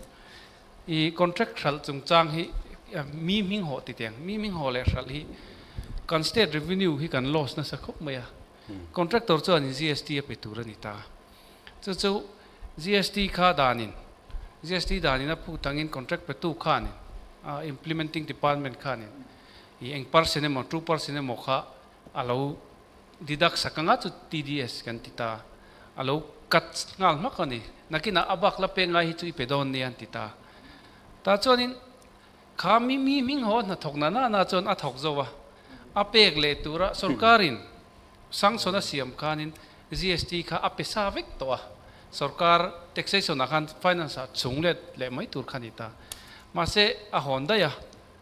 ta chuanin taxation department ten nan han thing don che khanin a ming nei tu an papana e ka riat pui lo re reng lo ti to mai kha chuanin a chuya boi thak ta em chu mai ni tu khan mo phur mai tur ni al kha chu a ming nei tu khanin I a hoti ra khala khema se hoti ra khan lo shal le ni chon thila boya tuna hianin kan revenue loss hi ana sa em I ka a phur mai turani ti lai kha a phur mai vek tlat lo Mizoram a hianin chulaya chu I kan revenue loss kha ana sa hi hong hi a cycle vek ka tin a to ber kan soi bel chu sa ski ti kan jing kan soi bel ka soi mai pakhat chu kan leiba buwa hianin kumsom nga chung en ziak don ani ti kha leiba buwa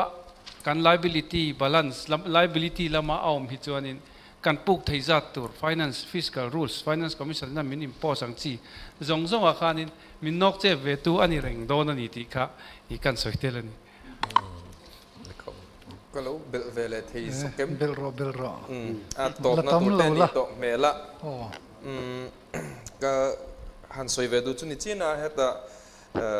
ดร.ไซต์นั้นเราสวย PFMS จงจางโบรักค่ะมีผู้หญิงกันเรียดเวฮีอัจูลตีนะกันเนี่ยPFMS กันหันตีเต if me สันตีเตปีอัลมาคัน SNA State Nodal Agency Account กันหันตีเขาว่าฮีมีผู้หญิงกันเรียดเวจูลอินกับเรียตัวน่ะเฮียนเซ็นทรัลสอร์คาร์ริงโลมีจอกบกเฮียนหลังตั้งอันดัวกันเกนี่รำเฮียนประเทศมิงลำเร่งจุงสีเฮียนหลังตั้งให้กันเสะเล่ไม่นี่เฮียนเรียตะตุนจุมะกันเทรเซอรี่เตปอารวกโถทางกันหันเรียตฟูทรินเตป single nodal agency account กันตีฮี centrally sponsor scheme centrally นะกันบัดเจ็ตเฮตเตลเมียเรากันซุ่มมันตัวกันอินรวมมันเตลเมียเราอาชันปาเลียวมาสอนนะเองโมรูเรลดินนะตัวเรโมรัมตานะมินรอนเปกสกิมเราก็ละแต่ซุ่มเราลุโคมนะอังจีอะค่ะค่อยๆโมอะเราโปเป็นกว่าละเฮลามาเตลมาซอมพังรีพอตังเฮลามาเตลมังรีพอตังชวนอามันนะตัวอารอนกัลชันตักเห็นเตลมกัลรีบ็อกเซละชวนเฮตาดังกันหูเลหุนักกันเสียมรัวเลงตีอะค่ะข้ามีอมเทตัวเราตัวคันreal timeอาเจ็ดไล่ลาเอ็นหัลเทตูเรียนปอยสาค่ะขัดยังตัวข้านั้นรอนเสียมันนี่จุดตัวนั้น work account management information systemกันที่อาคาร transparent นี่นะอมเวกโดนะหลังกลางเวกโดนะติดชวนแต่ขึ้นนั้นซุ่มจูเฮตาเอ็น call to department จังคานเลียนเบอร์office ปุยจังคานเฮตา district headquarter คานมาชวนปอยสาเตอันรอนโรจัลลันอินโมติขานันอินเปียปุยสาเตนบดรอเช็คเตนอินเปียนัทกตูตักเตเนี่ยนะบิลตังเร่งเตอมทรีนันนี่จู่ตูน่าชวนเช็คอินเปียกพัลโปนี่ตัวลวะตินเฮลายาอเปเลโอเปชวกตูตัวอากาน่ะปดาโลกนี่ขัดตักเงียลปอาจารย์เรียกตัวนี่ตัวลวะนี่อันเราโอเวอร์ดราฟพอดังอากาน่ะมีข้าอมเมียเราข้าอันเราลับพอดังอันลักจะเจ้าข้าออฟฟิศปุยนั่นนี่นรอนรูเล่งฮัลตัวนี่จุดที่ขบจวนริงเรามีสอร์คาร์มินเอ็นโคลตูเทียนหลังกลางเละมีฟริงอินโรลนะ in lep ruk na le in tham ton na athen theilo na turin system min siam sakani tu na hian chu po chu tu na hian ke ni chuan kan thei top khan kan ip ngara a top khoka lo thei lo vin centralin warning voi tam min pek nuwa kan han release ta hu maya a then khat chuan kan sarkar lo ho sak zia chu centralina ti zong po voi khata pek tur kan nei ti zong in soi bora nan te po kan mangani mai thei ani na taka chuan in khorfai retin pek ngai khop khan i thil dang nei si lo khan thi thova helama kan lo sem kual vela man na tur lo ba khan chu heram dinhmun hi alani tluang zelani ti lai kha mi pui khriata soi trulin kan hria chu kan soi du pakhanani tin pakhat chi lok mi ngaihnawm thram building blocks of economy kan ti zinga hian kan ram hi chu agriculture based economy ani agriculture lo nei na in hat lian ani a India ram pum ang po in tin Mizoram chu pathian in leilung min petra a engkim mai a thadua chuwang chuan hemi konga hi chuan kong pui tha le power and electricity tha min du pui le min siam pui tlin sak masathei sarkar kan mamo ni in ka hria a system bok ni chi na mi kan soi kha apoi mo a ataka enna tin kan maute kan mahala kan to thachara khulai loka paper an ron chan tira ari min to tak kan leya helaya hian nga tinge paper mil pakhat po min din sak thelo ho in ni thleng hian chung zong chuan employment generation tam taka siam ang voi le khata manjana po kan political party soi tu te ka zota reilo te sung thok chuak ngal thei tur si enge infrastructure min din thei tur in thiam thein nem min sil thein nem tia kan zo khan tu man kha zon kha min chang lo ma se tu na hian paper mil din nita sela chu ringot po chu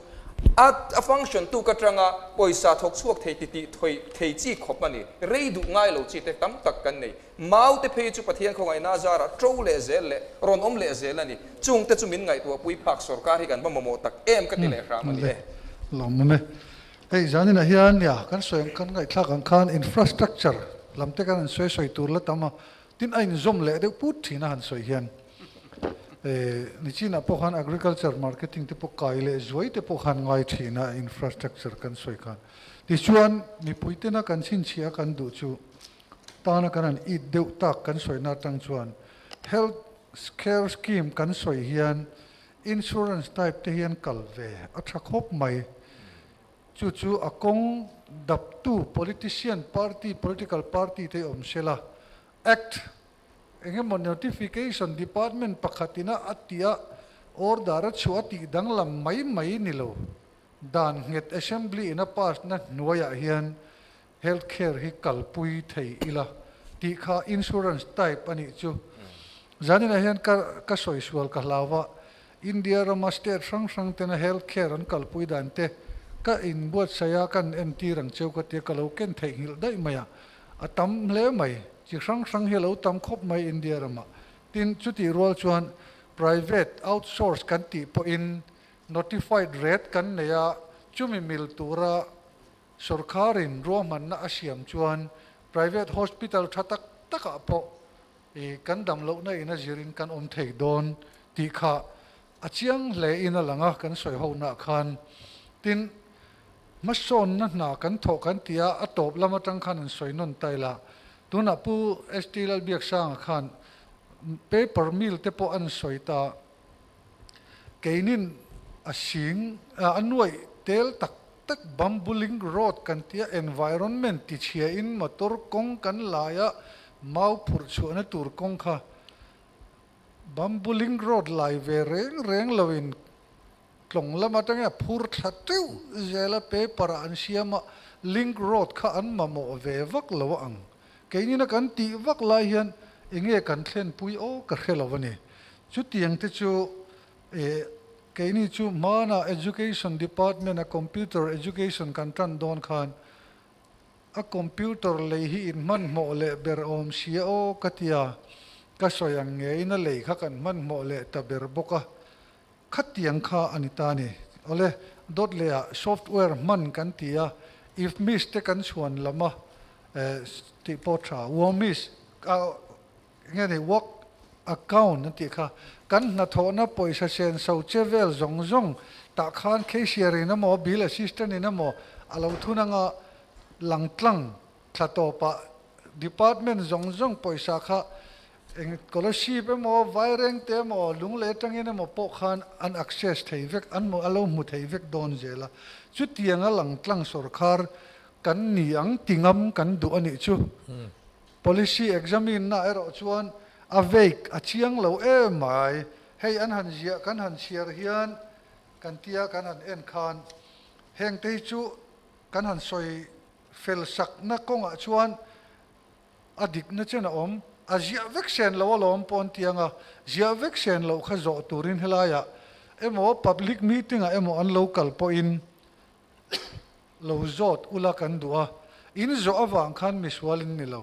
tu te mo silayan hum chau lawang laya zo na po kan zot ngam reng lo anga ral tritur mi pui hi kan ni to lo chuwang chuan kan zo tanga riat kan tumanga atha kan thlangang ti kha kan ril ruin om sela hey technological infrastructure kati maya ke chuan a software designing emo a software lama po kan luangai mi pui tam berina kan riat thiamata na ka du chu infrastructure chi khat ani ve thowa ai kal zirtir tu te hi kan du lo kan soi ai kal sarkar na thok te hi hey office in kal chuan emo khoilai mo in kal chuan in ku zung chal khan in va metanga tu ta chuan akale ti khalo chin chia theita ni chu tiang chu amana to reng lo boka khoilai khokil khor deu ani po in khatiang khol kha handa sela azung chal hi chuan in thon te ulo tu man karil ru in khang tiang ho te po kha kan ti lei thei lova chuan lam kan siama political platform atangin sarkar na thok om thadu lo ai kal la te kan an te kan au doya ma se ape hel na chu technology lama om reng hian an ti du lova chu wangin political party na min som po khan ka soi ve achu technology lama link knowledge riat na nei thuak brain politician kan mamo to kan ramin chu ania in social mai lovin an lo be rei to a kan lo chok ve to nge in ti mai sela then hi chon thajok to om mange ti te chu ril ro oma tuna kan ngai thlak jinga khan poimo tak a om kar hlom fel le vek man lawang kan ti le huna chuan entirnan sanitation a te po hei aizol kho pui chunga in tin kha in kot kaya ho door to door bollo kan ron khon vek to alo ni hi ani le ni lo chuma ni venga in khevekanga khatiang te kha in soi moi nan kan ti turani lo ti te po kan soi du a tin chu ti rual chuan